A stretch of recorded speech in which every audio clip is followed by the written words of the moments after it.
জুলাই বিপ্লবের ঘোষণাপত্র প্রকাশ হচ্ছে না আজ। এর বদলে বিকেল ৩টায় মার্চ ফর ইউনিটির ঘোষণা দিয়েছে বৈষম্য বিরোধী ছাত্র আন্দোলন। সোমবার রাতে রাজধানীতে জরুরি বৈঠক শেষে সমন্বয়করা বলেন, জুলাই বিপ্লবের ঘোষণাপত্র প্রকাশে সরকারের উদ্যোগকে স্বাগত জানান তারা। ৩১ ডিসেম্বর বৈষম্য বিরোধী ছাত্র আন্দোলন জুলাই বিপ্লবের ঘোষণাপত্র প্রকাশ করবে। এমন ঘোষণার পর রাজনৈতিক মহল, গণমাধ্যম থেকে শুরু করে সাধারণ মানুষের আলোচনার কেন্দ্রে বিষয়টি। ঘোষণাপত্রের মাধ্যমে ৭২-এর সংবিধানের কবর রচনা হবে। সমন্বয়কদের এমন মন্তব্যে সবার মনে প্রশ্ন জাগে, কি ঘটবে সেই দিন। তবে এরই মাঝে সোমবার অনেকটাই পাল্টে গেছে দৃশ্যপট। রাতে রাজধানীর বাংলা মোটরে এক জরুরি বৈঠকে ঘোষণাপত্রের বদলে আজ মার্চ ফর ইউনিটি কর্মসূচি পালনের কথা জানিয়েছে বৈষম্য বিরোধী ছাত্র আন্দোলন। কর্মসূচিতে স্বতঃস্ফূর্তভাবে অংশ নিতে জনগণের প্রতি আহ্বান জানান নেতারা। আজ ৩১শে ডিসেম্বর রোজ মঙ্গলবার বিকাল ৩ ঘটিকায় কেন্দ্রীয় শহীদ মিনারে মার্চ ফর ইউনিটি কর্মসূচি ঘোষণা করা হলো। বাংলাদেশের আপামর জনসাধারণের প্রতি আমাদের উদাত্ত আহ্বান, কর্মসূচিতে স্বতঃস্ফূর্তভাবে অংশগ্রহণ করবেন। এর আগে ছাত্র জনতাকে ঐক্যের উদ্দেশ্যে রাজপথে নামার আহ্বান জানান বৈষম্য বিরোধী ছাত্র আন্দোলনের সমন্বয়ক আব্দুল হান্নান মাসুদ। সেই গণঅভ্যুত্থানের অংশীদারিত্বের জায়গা থেকে যারা আমাদের ঢাকা শহরের যত মানুষ সেই ৫ই আগস্ট রাজপথে নেমে এসে শেখ হাসিনার বিরুদ্ধে স্লোগান ধরেছিল, শেখ হাসিনাকে না বলেছিল, ঢাকা শহরের প্রতিটি মানুষ আমার শহীদ ভাইদের রক্ত অর্জিত গণঅভ্যুত্থানের প্রক্লেমেশনের পক্ষে রাস্তায় নেমে এসে আমাদেরকে। জুলাই বিপ্লবের ঘোষণাপত্র প্রকাশের উদ্যোগ নিয়েছে অন্তর্বর্তী সরকার। এই বার্তা স্বস্তি দিয়েছে বৈষম্য বিরোধী ছাত্র আন্দোলনের নেতাদের।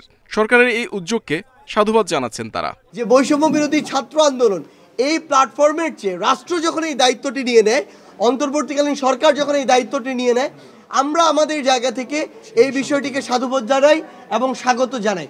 সরকারের তরফ থেকেই জুলাই বিপ্লবের ঘোষণাপত্র প্রকাশের পর সে অনুযায়ী দেশ পরিচালনার দাবি তুলবেন আন্দোলনের নেতারা। Muhammad Nazim, independent news, Dhaka. জাতীয় ঐকমত্যের ভিত্তিতে গণ অভ্যুত্থানের ঘোষণাপত্র তৈরির উদ্যোগ নিয়েছে সরকার। ফ্যাসিবাদ বিরোধী চেতনা ও রাষ্ট্র সংস্কারের আকাঙ্ক্ষা সুসংহত রাখাই এর লক্ষ্য, জানালেন প্রধান উপদেষ্টার প্রেস সচিব শফিকুল আলম। সোমবার রাতে রাজধানীর মিন্টো রোডে জরুরি সংবাদ সম্মেলনে তিনি আরও জানান, সবার অংশগ্রহণের মাধ্যমে কিছুদিনের মধ্যেই ঘোষণাপত্রটি প্রস্তুত করে জাতির সামনে তুলে ধরা হবে। জুলাই গণ অভ্যুত্থানের মধ্য দিয়ে গড়ে ওঠা জনগণের ঐক্য, ফ্যাসিবাদ বিরোধী চেতনা ও রাষ্ট্র সংস্কারের আকাঙ্ক্ষাকে সুসংহত রাখার জন্য এই ঘোষণাপত্রটি গৃহীত হবে। গণ অভ্যুত্থানে নেতৃত্ব দেওয়া বৈষম্য বিরোধী ছাত্র আন্দোলন সহ অংশগ্রহণকারী সকল শিক্ষার্থী, রাজনৈতিক দল ও পক্ষের মতামতের ভিত্তিতে ঘোষণাপত্রটি প্রস্তুত করা হবে। অভ্যুত্থানের চেতনা ধারণ করে মাঠ প্রশাসনকে কাজ করার নির্দেশ দিয়েছেন প্রধান উপদেষ্টা অধ্যাপক ডক্টর মোহাম্মদ ইউনূস। সোমবার ৪ বিভাগীয় কমিশনার ও ৩১ জেলা প্রশাসকের সঙ্গে ভিডিও কনফারেন্সে নির্দেশ দেন তিনি। এ সময় সব ধর্মের মানুষের অধিকার নিশ্চিত এবং দ্রব্যমূল্য নিয়ন্ত্রণে তৎপরতা বাড়ানোর আহ্বান জানান প্রধান উপদেষ্টা। এরকম কিছু মানুষের জুলাই অভ্যুত্থানের পর সমসাময়িক বিষয় নিয়ে মাঠ প্রশাসনের ৪ বিভাগীয় প্রধান ও ৩১ জেলা প্রশাসনের সঙ্গে বৈঠক করেছেন প্রধান উপদেষ্টা অধ্যাপক মোহাম্মদ ইউনূস। সকালে রাজধানীর তেজগাঁয়ে প্রধান উপদেষ্টার কার্যালয় থেকে ভিডিও কনফারেন্সে যোগ দেন তিনি। কর্মকর্তাদেরকে জুলাই বিপ্লবের কথা স্মরণ করিয়ে দেন অধ্যাপক ইউনূস। অভ্যুত্থানের চেতনা ও লক্ষ্য ধারণ করে মাঠ প্রশাসনকে কাজের নির্দেশ দেন তিনি। যে উদ্দেশ্য নিয়ে, যে পরিস্থিতিতে এই নতুন এই উদ্ভুত্থানের জন্ম হলো, সেটাকে ধারণ করে সেটার স্পিরিটকে প্রসারিত করে আমরা যে কাজকর্মগুলো করব, সেগুলো যাতে মানুষ মনে করে যে হ্যাঁ একটা বড় পরিবর্তন হয়েছে, পরিবর্তনটা যেন চোখের লাগে। সমসাময়িক নানা ইস্যুর মধ্যে দ্রব্যমূল্য নিয়েও কথা বলেন সরকার প্রধান। নিত্যপণ্যের মূল্য নিয়ন্ত্রণে মাঠ প্রশাসনের তৎপরতা বাড়ানো ও নিজেদের মধ্যে প্রতিযোগিতার পরামর্শ দেন তিনি। দ্রব্যমূল্য একটা বড় ইস্যু, এখান থেকে চেষ্টা হচ্ছে কিভাবে এটাকে আয়ত্তে আনা যায়। এখন আয়ত্তে আনার সুযোগ আরো বেশি সৃষ্টি হয়েছে, আগের চেয়ে অনেক বেশি সুযোগ সৃষ্টি হয়েছে। সেই সুযোগটাকে ব্যবহার করে যাতে এটা আমরা প্রতিযোগিতার মধ্যে থাকি। এ সময় সংখ্যালঘু সহ সকল নাগরিকের অধিকার নিশ্চিতে বিশেষ মনোযোগী হতে মাঠ প্রশাসনকে নির্দেশ দেন তিনি। আমি নানাভাবে বলার চেষ্টা করছি, সংখ্যালঘুদের অধিকার বলে আলাদা অধিকার থাকার দরকার নেই। আমরা যে নাগরিক অধিকার, সেই অধিকারটা প্রতিষ্ঠিত করতে পারলেই আমরা এই কাজে সফল হয়ে গেলাম। এটা উৎপাদন করতে না পারলে জাতি হিসেবে আমরা ব্যর্থ হয়ে গেলাম, যে আমরা এটা এক পরিবার হতে পারছি না। আমরা এক পরিবার হতে চাই। অভ্যুত্থানের সময় পুলিশের কিছু সদস্যের কর্মকাণ্ডে গোটা বাহিনী তাদের মনোবল হারিয়েছে উল্লেখ করে প্রধান উপদেষ্টা বলেন, নির্দোষ পুলিশ সদস্যদের মনোবল ফেরাতে সবাইকে কাজ করতে হবে, পাশাপাশি দোষী পুলিশ সদস্যদের অবশ্যই বিচার হবে বলেন প্রধান উপদেষ্টা। বন ইবনে কামাল, ইন্ডিপেন্ডেন্ট নিউজ, ঢাকা। মতপার্থক্য থাকলেও দেশের ক্ষতি যেন না হয় সে বিষয়ে সবাইকে সতর্ক থাকার আহ্বান জানিয়েছেন বিএনপির ভারপ্রাপ্ত চেয়ারম্যান তারেক রহমান। তিনি বলেন, দেশকে দ্রুত নির্বাচন প্রক্রিয়ার মধ্যে ফিরিয়ে আনতে হবে। সোমবার নীলফামারীতে এক অনুষ্ঠানে ভার্চুয়ালি যুক্ত হয়ে তিনি এই কথা বলেন। 2014 সালে র্যাবের ক্রসফায়ারে নিহত স্থানীয় বিএনপি নেতা গোলাম রব্বানীর পরিবারের জন্য তৈরি বাড়ির চাবি হস্তান্তর উপলক্ষে অনুষ্ঠানের আয়োজন করে আমরা বিএনপি পরিবার। অনুষ্ঠানে লন্ডন থেকে যোগ দেন তারেক রহমান। আরও বলেন, বিএনপি আগামীতে ক্ষমতায় গেলে বাংলাদেশকে নিরাপদ আদর্শ রাষ্ট্র হিসেবে গড়ে তোলার চেষ্টা করবে। বিভিন্ন বিষয়ে রাজনৈতিক দলগুলোর মধ্যে মতপার্থক্যের কথা উল্লেখ করে তিনি বলেন, মতের মিল না থাকলেও দেশ ক্ষতিগ্রস্ত হয় এমন কিছু করা যাবে না। দেশকে এগিয়ে নিতে হলে গণতন্ত্র ফিরিয়ে আনা এবং নির্বাচন প্রক্রিয়া অব্যাহত রাখা জরুরি বলেও মন্তব্য করেন তারেক রহমান। আমাদের বিভিন্ন দলের মধ্যে হোক, বিভিন্ন মানুষের মধ্যেই হোক, মত পার্থক্য থাকতে পারে, কিন্তু আমাদেরকে খেয়াল রাখতে হবে যাতে সেই মত পার্থক্য এমন কোনো পর্যায়ে না পৌঁছায় যেখানে দেশ ক্ষতিগ্রস্ত হবে, দেশের মানুষ ক্ষতিগ্রস্ত হবে, যেখানে দেশের সামনে এগিয়ে যাওয়া বাধাগ্রস্ত হবে, যেখানে দেশের মানুষের স্বাভাবিক যে চাওয়া, সেই চাওয়াগুলো বাধাগ্রস্ত হবে। এমন কোনো পরিস্থিতির উদ্ভব যাতে না হয়, এই ব্যাপারে আমাদেরকে সতর্ক থাকতে হবে। বাংলাদেশের রাজনীতি নিয়ে ভারতের অতি উৎসাহী মনোভাব দুদেশের জন্য ক্ষতিকর বলে মন্তব্য করেছেন জামাত ইসলামের আমির ডাক্তার শফিকুর রহমান। সোমবার ঠাকুরগাঁও জেলা স্কুল মাঠে দলের কর্মী সম্মেলনে তিনি এই মন্তব্য করেন। বলেন, ভারত মাঝে মধ্যে তার সীমানা অতিক্রম করে। বাংলাদেশের রাজনীতিতে কে কার সঙ্গে জোট বাঁধবে, কে ক্ষমতায় গিয়ে সরকার গঠন করবে তা নিয়ে তারা অনেক আগ্রহী। দেশের অভ্যন্তরীণ বিষয়ে ভারতকে আর নাক গলানোর সুযোগ দেওয়া হবে না বলেও জানান তিনি। এ সময় তিনি আরো বলেন, যারা দেশের টাকা বিদেশে পাচার করেছে তাদের ফিরিয়ে এনে বিচার করতে হবে এবং সেই টাকা জনকল্যাণে ব্যবহার করতে হবে। আমরা চাই আমাদের প্রতিবেশীরা শান্তিতে থাকুক, আবার আমরা চাই তারাই যেন আমাদের অশান্তির কারণ না হয়, কিন্তু মাঝে মধ্যেই তারা বাউন্ডারি ক্রস করে। বাংলাদেশের মসনদে কে বসবে, কে কার সাথে জোট বাঁধবে, কে সরকার গঠন করবে, তারা বাংলাদেশে এসে তরকারিতে লবণ দেন। আমরা আগামীতে আমাদের তরকারিতে আর কাউকে লবণ দিতে দেখতে চাই না। রাজশাহীতে এক নারী চিকিৎসক ও তার বাবাকে বাসা থেকে অপহরণ করার অভিযোগ উঠেছে। ওই চিকিৎসকের মাকেও কুপিয়ে আহত করা হয়। পরে সিরাজগঞ্জের সনঙ্গা এলাকায় বাবাকে ফেলে গেলেও খোঁজ নেই ওই চিকিৎসকের। এ ঘটনায় মামলা করেছে পরিবার। এরপরই নারী চিকিৎসককে উদ্ধারে অভিযান শুরু করেছে পুলিশ। সোমবার ভোরে রাজশাহী নগরীর চন্দ্রিমা এলাকার 118 নম্বর বাসা থেকে অপহৃত হন নারী চিকিৎসক। তার মাকে ধারালো অস্ত্র দিয়ে কুপিয়ে এবং হাত পা বেঁধে বাবাকেও অপহরণ করে 6 জনের একটি দল। অপহৃত চিকিৎসকের মা জানান, ফজরের নামাজ পড়তে মসজিদে যাওয়ার সময় অপহরণকারীরা তার স্বামীকে জিম্মি করে বাসায় ঢুকে পড়ে। পরে স্বামী ও মেয়েকে মাইক্রোবাসে করে নিয়ে যায়। জখম করে আমার মেয়েকে নিয়ে চলে গেছে। ওর বাবা আমার মেয়েকে নিয়ে চলে গেছে। পরে ওর বাবাকে নাকি ইঞ্জেকশন দিয়েছে, জ্ঞান শূন্য হয়ে গেছে। পরে রাস্তায় ফেলে দিয়ে মেয়েকে নিয়ে চলে। মেয়ে কি অবস্থা আমি বলতে পারছি না। পরিবারের অভিযোগ, অপহরণের পেছনে রয়েছেন তানজিম খান ওরফে রোশন আলম, কখনো আওয়ামী লীগ নেতা, কখনো ফজলের নূর তাপসের ঘনিষ্ঠ বলে পরিচয় দিতেন তিনি। নারী চিকিৎসককে স্ত্রী বলেও দাবি করতেন তানজিম। আমি গেলাম ভালো, আমার মেয়েরা তখন ছিল না, আমাদের কাছে আমি হজ থেকে আসা পরে কোনো সমস্যা নাই। এই 5 তারিখের ঘটনার পর থেকে আবার শেষ। অক্ষত অবস্থায় নারী চিকিৎসককে উদ্ধারের দাবি স্বজনদের। পুলিশ বলছে, অপহরণে জড়িতদের গ্রেপ্তারে অভিযান চলছে। রকম ফ্রড। তিনি আওয়ামী লীগে 5 আগস্টের আগে তিনি আওয়ামী লীগের নেতা ছিল, 5 আগস্টের পর এখন বিএনপি জামাতের নেতা এরকম দাবি করে। তা আমরা সর্বোচ্চ শাস্তি চাই। মেয়েকে উদ্ধারের কার্যক্রম চালাচ্ছে আর কি থানা পুলিশ। এই যে লোক অপহরণ করেছে এবং তার সঙ্গে যারা ছিল, বিশেষ করে যে মেয়ে তার সাথে পূর্ব পরিচিত ছিল বলে জানা যাচ্ছে। অপহরণের ঘটনায় চন্দ্রিমা থানায় 2 জনের নাম উল্লেখ সহ অজ্ঞাত 4 জনের বিরুদ্ধে মামলা করেছে নারী চিকিৎসকের বাবা। Independent news. মিয়ানমার জান্তা সরকার ও আরাকান আর্মি উভয়ের সাথেই বাংলাদেশ যোগাযোগ রাখছে বলে জানিয়েছেন স্বরাষ্ট্র উপদেষ্টা অবসরপ্রাপ্ত লেফটেন্যান্ট জেনারেল জাহাঙ্গীর আলম চৌধুরী। সোমবার দুপুরে কক্সবাজারের টেকনাফের নাফ নদীর সীমান্ত এলাকা পরিদর্শনে গিয়ে উপদেষ্টা এই কথা বলেন।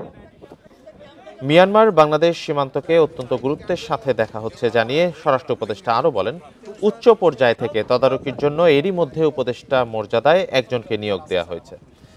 এ সময় সীমান্তে গরু চোরাচালান রোধে আইনশৃঙ্খলা বাহিনীকে স্থানীয়দের তথ্য দিয়ে সহযোগিতা করার আহ্বান জানান তিনি। এর আগে স্বরাষ্ট্র উপদেষ্টা টেকনাফে বিজিবি কর্মকর্তাদের সাথে বৈঠক করেন।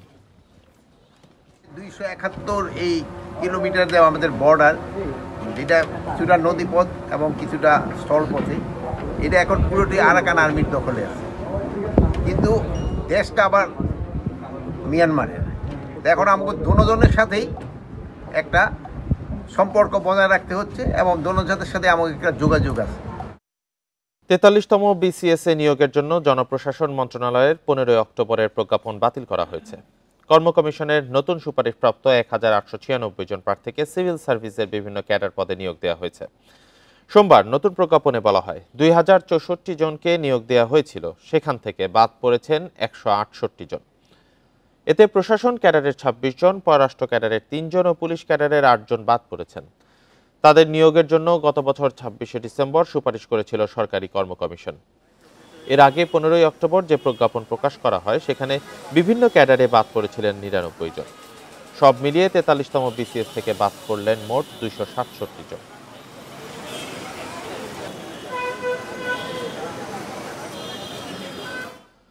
নতুন বছর বরণ উপলক্ষে পাহাড়ে ভিড় করছেন পর্যটকেরা। এরই মধ্যে খাগড়াছড়ির বেশিরভাগ হোটেল কটেজ বুকিং হয়ে গেছে। ভিড় বেড়েছে রাঙামাটির সাজেক ভ্যালিতেও। অতিথি বাড়ায় খুশি পর্যটন ব্যবসায়ীরা। খাগড়াছড়ির আলুটিলার রহস্যময় সুড়ঙ্গ, ঝুলন্ত ব্রিজ, বৃষং ঝর্ণা সহ অসংখ্য স্পট পর্যটক টানে সারা বছরই। তবে নূতন বছর বরণ উপলক্ষে পর্যটক সমাগম এখন স্বাভাবিকের চেয়ে বেশি। খাগড়াছড়ি ভ্রমণে আসায় বেশিরভাগ পর্যটকের আগ্রহ থাকে সাজেক ভ্যালি ঘিরে। যাতায়াত সুবিধার কারণে খাগড়াছড়ি হয়ে রাঙামাটির সাজেকে যাতায়াত করেন তারা। এরই মধ্যে পর্যটকের উপস্থিতি বেড়েছে রুইলুই ও কংলাক পাড়ায়। খুবই ভালো লাগছে, আর নতুন বছর উপলক্ষে নতুন একটা জায়গা ঘুরে দেখা হলো আমাদের, তো মেঘের সাম্রাজ্য বেশ ভালো লেগেছে। খাগড়াছড়ি এবং সাজেকের মানে মেঘগুলা খুব ভালো লাগছে এবং আলুটিলা এগুলা দেখে আমাদের কাছ থেকে অনেক মানে ভালো লাগছে। এই সময় ঘুরতে আসার পরিবেশটা খুবই সুন্দর, বিশেষ করে খাগড়াছড়ি আর সাজেক যে ইয়াটা খুবই ভালো হয়েছে। আমরা নতুন বছরকে বরণ করার জন্য মূলত ঘোরার উদ্দেশ্যে আসছি। পর্যটকদের রুম বুকিংয়ে ছাড় দিচ্ছে অনেক হোটেল মোটেল। পর্যটক সমাগম বাড়ায় বিদায়ী বছরে ক্ষতি পুষিয়ে ওঠার আশা ব্যবসায়ীদের। নতুন বছর বরণকে ঘিরে পর্যটকদের ব্যাপক আগমন লক্ষ্য করছে। আমরা সেভাবে প্রস্তুতি নিয়ে রেখেছি, ইতিমধ্যে আমাদের হোটেল বুকিং হয়ে গেছে এবং আমরা প্রত্যাশা করছি যে আগামীতে এইভাবে পর্যটকের আগমন অব্যাহত থাকবে। পর্যটকদের নিরাপত্তা নিশ্চিতে কাজ করছে ট্যুরিস্ট পুলিশ। নিয়মিত টহলের পাশাপাশি রয়েছে সাদা পোশাকের পুলিশও।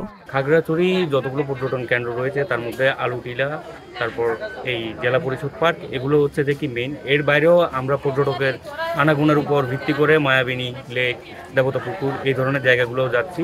আর প্রয়োজন ভেদে সাজেকগামী ট্যুরিস্টদের স্পট বা অন্যান্য সুবিধাও দিয়েছি। নতুন বছর বরণ উপলক্ষে খাগড়াছড়ি ও রাঙামাটির সাজেকে অন্তত 20,000 পর্যটক সমাগমের আশা ব্যবসায়ীদের। Independent news. বর্ষবরণের প্রস্তুতি নিয়ে আরো জানাতে খাগড়াছড়ি ও কুয়াকাটা থেকে যুক্ত হচ্ছেন সহকর্মীরা। প্রথমে কুয়াকাটা থেকে জানাবেন সহকর্মী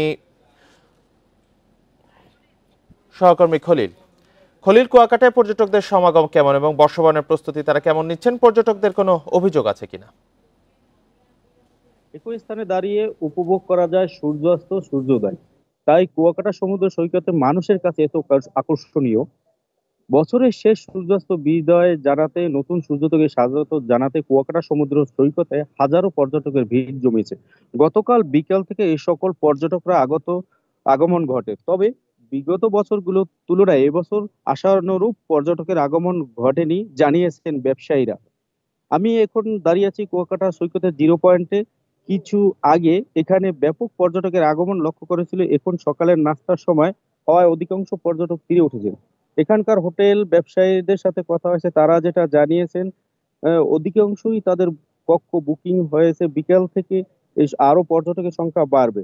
এই মুহূর্তে সকল পর্যটকের সৈকতে রয়েছে, তারা কিন্তু আনন্দ উন্মাদনায় মেতেছে। সূর্যাস্তের দেখার জন্য তারা অনেক আগেই শেষ করেছেন এবং যারা পর্যটক এখানে আছেন তারা প্রিয়জনের হাত ধরে এক প্রান্তে থেকে অন্য প্রান্তে ঘুরেছেন। এছাড়াও প্রিয়জনদের সাথে সেলফি তুলে সামাজিক যোগাযোগ মাধ্যমে ছেড়েছেন। অনেক পর্যটক যারা বেঞ্চিতে বসে প্রাকৃতিক সৌন্দর্য উপভোগ করছেন, অনেকেই ঘোড়ায় চড়ে কিংবা ওয়াটার বাইকে চড়ে ঘুরে বেড়াচ্ছেন। এখানে আমার সাথে কথা হয়েছে টুরিস্ট পুলিশের সাথে, তারা যেটা জানিয়েছেন যে পর্যটকের সার্বিক নিরাপত্তা এখানে সর্বোচ্চ ব্যবস্থা গ্রহণ করা হয়েছে। এছাড়া পুরো সৈকত এলাকা জুড়ে সিসি ক্যামেরা পর্যটকদের সাথে কোনো অপ্রীতিকর ঘটনা না ঘটে। এই ছিল আমার কাছে কুয়াকাটা সমুদ্র সৈকত থেকে। জি ফরিদউদ্দিন, আপনাকে ধন্যবাদ, সাথেই থাকবেন। এবার খাগড়াছড়ি থেকে জানাবেন সহকর্মী সমীর মল্লিক। সমীর মল্লিক, বর্ষবরণের প্রস্তুতি এবং বিশেষ কোনো আয়োজন যদি থেকে থাকে সেই সম্পর্কে জানাবেন, এবং পর্যটক সমাগম এবার অনেক ভালো হয়েছে, সেক্ষেত্রে পর্যটন ব্যবসায়ীরা কি বলছেন, তারা কতটা সন্তুষ্ট? দেখুন, 2024 বিদায় এবং 2025কে বরণ করার জন্য ইতিমধ্যে কিন্তু খাগড়াছড়িতে এবং সাজেকে কিন্তু পর্যটক সমাগম বেড়েছে গত কয়েকদিন ধরে। এবং আজকে সাজেক রুলুই পর্যটন কেন্দ্র, সেখানে কটেজ মালিক সমিতির পক্ষ থেকে সাজেক ফেস্টিভ্যাল নামে একটি উৎসবের আয়োজন করা হয়েছে। মূলত নতুন বছরকে বরণ করার জন্য সে ধরনের আয়োজন করা হয়েছে। সেখানে পাহাড়ের যে ঐতিহ্যবাহী নৃত্য, গান সহ অন্যান্য যে সাংস্কৃতিক আয়োজন সেটা করা হয়েছে। মূলত সাজেককে রিপ্রেজেন্ট করার জন্য পর্যটকদের সামনে এই ধরনের আয়োজন বলে আমাদেরকে সেখানকার সংশ্লিষ্টরা জানিয়েছে। একই সাথে আমি যদি বলি, খাগড়াছড়িতেও আমরা দেখছি এই গত 5ই নভেম্বরের পরে, অর্থাৎ পর্যটনের প্রায় 1.5 মাস বন্ধ থাকার পরে গত 5ই নভেম্বর কিন্তু খাগড়াছড়িতে যান চলাচল, পর্যটকদের আগমন সেটা স্বাভাবিক হয়। এরপর থেকে কিন্তু আমরা দেখছি যে আসলে পর্যটকদের যে উপচে পড়া ভিড় সেটা কিন্তু আমরা খাগড়াছড়িতে লক্ষ্য করেছি। এবং খাগড়াছড়ি যে সমস্ত জনপ্রিয় পর্যটন কেন্দ্রগুলো ছিল, আলুটিলা, রিসাং ঝর্ণা, মায়াবিনী লেক বা জেলা পরিষদ পার্ক, সবখানে কিন্তু প্রতিদিন এই পর্যটকদের নিয়মিত যে কিন্তু পদচারণা মুখরিত ছিল। প্রতিদিন অন্তত 2 থেকে 2.5 হাজার পর্যটক আলুটিলা পর্যটন কেন্দ্র সেটা কিন্তু ভ্রমণ করেছে। এবং কোনো উপলক্ষকে কেন্দ্র করে কিন্তু সেক্ষেত্রে খাগড়াছড়িতে আমরা সবসময় দেখি যে পরিস্থিতি স্বাভাবিক থাকলে পর্যটক সমাগমটা বাড়ে। ঠিক একই রকম নতুন বছরকে বরণকে কেন্দ্র করে কিন্তু খাগড়াছড়ির যে সমস্ত হোটেল, কটেজ বা রিসোর্ট গুলো রয়েছে সেগুলো কিন্তু ইতিমধ্যে 90 থেকে প্রায় 80% কিন্তু ইতিমধ্যে বুকিং হয়ে গেছে। তারা আশা করছে হয়তো আগামীকাল আরো বেশি পর্যটক আসবে, অর্থাৎ নতুন বছরকে বরণকে কেন্দ্র করে। এবং এখানকার নিরাপত্তার যে বিষয়টা রয়েছে সেখানে আসলে নিরাপত্তার কোনো সংকটের জায়গা আমরা দেখছি না। এবং টুরিস্ট পুলিশের পক্ষ থেকে এখানে কিছু সেখানে তারা টুরিস্ট পুলিশ আমাদেরকে আশ্বস্ত করেছে যে তারা প্রতিটি পর্যটন কেন্দ্রে, বিশেষ করে আলুটিলা, রিসাং ঝর্ণা বা অন্যান্য যে পর্যটন কেন্দ্র রয়েছে সবখানে তাদের প্রতিনিয়ত টহল রয়েছে যাতে পর্যটকরা নিরাপত্তা ভ্রমণ করতে পারে। একই সাথে সাজেকেও পর্যটকের যদি কোনো নিরাপত্তা প্রয়োজন হয় সেক্ষেত্রে কিন্তু টুরিস্ট পুলিশের পক্ষ থেকে সেই সহযোগিতাটা করা হবে। এবং ব্যবসায়ীদের পক্ষ থেকে যে প্রত্যাশার জায়গাটা রাখা হয়েছে, 2024 সালে কিন্তু তারা নানা ঘাত প্রতিঘাতের কারণে এবং পাহাড়ি সহিংসতার কারণে কিন্তু বেশ কিছুদিন পর্যটন কেন্দ্রগুলো বন্ধ ছিল। 2025 সালে আসলে আইন শৃঙ্খলা পরিস্থিতি স্বাভাবিক থাকে, সেক্ষেত্রে পর্যটক সমাগম বাড়বে এবং তারা ভালো ব্যবসা করবে বলে সেটা তারা নতুন বছরে তারা প্রত্যাশা। কুয়াকাটা ও খাগড়াছড়ি থেকে জানাচ্ছিলেন আমাদের সহকর্মীরা। সিলেট ওসমানী মেডিকেল কলেজ হাসপাতালে সচল আছে মাত্র 3টি অ্যাম্বুলেন্স। সেগুলো বেশিরভাগ সময় ব্যস্ত থাকে চিকিৎসক আনা নেয়ায়। রয়েছে চালক সংকটও, ফলে বাধ্য হয়ে বেসরকারি অ্যাম্বুলেন্স নিতে হচ্ছে রোগীদের। সিলেট বিভাগের 4 জেলার মানুষের চিকিৎসার ভরসা ওসমানী মেডিকেল কলেজ হাসপাতাল। প্রতিদিন সেবা নেন 2000-এর বেশি মানুষ, অথচ হাসপাতালে আছে মাত্র 6টি অ্যাম্বুলেন্স। এর মধ্যে সচল 3টি, 2টি আইসিইউ অ্যাম্বুলেন্স থাকলেও চালু আছে 1টি। সেবাগ্রহীতাদের অভিযোগ, সহজে পাওয়া যায় না সরকারি অ্যাম্বুলেন্স, ফলে সংকটের সুযোগ নিচ্ছে হাসপাতাল চত্বরে দাঁড়িয়ে থাকা বেসরকারি অ্যাম্বুলেন্স। দেখা যায় যে হসপিটালের সামনে রাখা আছে, কিন্তু তারা বলে যে ট্রিপ আছে। এখানে একটা সিন্ডিকেট সবচেয়ে বেশি কাজ করে, যেটা হচ্ছে গিয়ে তারাই সরকারি অ্যাম্বুলেন্সটাকে না দিয়ে প্রাইভেট সার্ভিস যে অ্যাম্বুলেন্সগুলো রয়েছে সেগুলো দিতে চায়। এর জন্য সরকারি অ্যাম্বুলেন্সগুলো পাওয়া খুবই কষ্টসাধ্য ব্যাপার। হাসপাতালে পরিবহন শাখার প্রধান বলছেন 3টি অ্যাম্বুলেন্স সচল থাকলেও চিকিৎসক আনা নেওয়ায় ব্যস্ত থাকতে হচ্ছে। এছাড়াও রয়েছে চালক সংকট। ডাইরেক্টর স্যার এখানে একজন কন্টিনিউ ডিউটি করে, থাকি আমরা 5 জনের মধ্যে 60 মধ্যে একজন হাসপাতালের ভেতরে কাজের জন্য সবসময় স্ট্যান্ড বাই থাকতে হয়, তো তাকে আমরা ড্রাইভার 2-3 জন, এই 3 জনে আমরা যা পারি আর কি করতেছি। অ্যাম্বুলেন্সের সংখ্যা বাড়াতে চাহিদাপত্র মন্ত্রণালয়ে পাঠানো হয়েছে বলে জানিয়েছে হাসপাতাল কর্তৃপক্ষ। মন্ত্রণালয়ে চিঠিও দিয়েছি আরও অ্যাম্বুলেন্স সংকুলন করার জন্য, এবং সেই সাথে আমাদের যতগুলো অ্যাম্বুলেন্স আছে আমরা চেষ্টা করতেছি একটা অ্যাম্বুলেন্সকে আসলে অকেজো ঘোষণা করা হয়েছে, ওইটাকে আমরা নিলামে দিয়ে ওইটা বিক্রির প্রক্রিয়ার মধ্যে আছি, বাকিগুলো সবগুলো আমরা সচল রাখার জন্য চেষ্টা করছি। হাসপাতালে বেসরকারি অ্যাম্বুলেন্সের সিন্ডিকেট ভেঙে পর্যাপ্ত সরকারি অ্যাম্বুলেন্স বরাদ্দের দাবি রোগী ও স্বজনদের। Independent news. যুক্তরাষ্ট্রের ট্রেজারি বিভাগের ওয়েবসাইটে অনুপ্রবেশ করেছিল চীনা রাষ্ট্র সমর্থিত হ্যাকাররা, অভিযোগ কর্মকর্তাদের। ডিসেম্বরের শুরুতে এই হ্যাকিংয়ের ঘটনা ঘটে বলে জানিয়েছে মার্কিন কর্মকর্তারা। হ্যাকাররা কিছু অশ্রেণীভুক্ত নথির অ্যাক্সেস পেয়েছে বলেও জানিয়েছে ট্রেজারি বিভাগ। গুপ্তচর বৃত্তির এজেন্ট হিসেবে হ্যাকাররা তহবিল চুরির পরিবর্তে তথ্য খুঁজছিল বলে প্রাথমিকভাবে ধারণা করা হচ্ছে।